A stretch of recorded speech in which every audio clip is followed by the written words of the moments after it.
Viking ক্লাবের পথে মোহনবাগান। প্রত্যেকজন ফুটবলারের হাতে এই মুহূর্তে বল রয়েছে এবং মিগুয়েল আসতেই পাল্টে গেল মোহনবাগানের ভাইকিং ক্লাব। ডুরান্ড কাপের গ্রুপ পর্বের শেষ ম্যাচে অভিনব ভাইকিং ক্লাবে মাতল মোহনবাগান দল। এদিন সিআইএসএফকে 6-0 গোলে হারায় মোহনবাগান এবং তারপরই সমর্থকদের উদ্দেশ্যে প্রত্যেকবারের মতন এবারও ভাইকিং ক্লাব দিতে আসে মোহনবাগান ফুটবলাররা। তবে এবার ছিল একটু অন্যরকম। প্রত্যেক ফুটবলারের কাছে ছিল একটি করে ফুটবল এবং সেই ফুটবল সমর্থকদের উদ্দেশ্যে উড়িয়ে দিলেন মোহনবাগান ফুটবলাররা। মিগুয়েল সহ সুভাশিস বোস সহ প্রত্যেক ফুটবলার সমর্থকদের উদ্দেশ্যে বল শট করে দেন। চলুন দেখে নিই সেই বিশেষ কিছু মুহূর্ত। ভাইকিং ক্লাবের পথে মোহনবাগান। প্রত্যেকজন ফুটবলারের হাতে এই মুহূর্তে বল রয়েছে এবং সমর্থকদের উদ্দেশ্যে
extra time.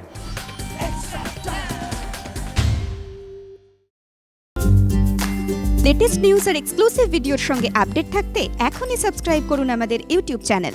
বেল আইকনে ক্লিক করতে ভুলবেন না যেন।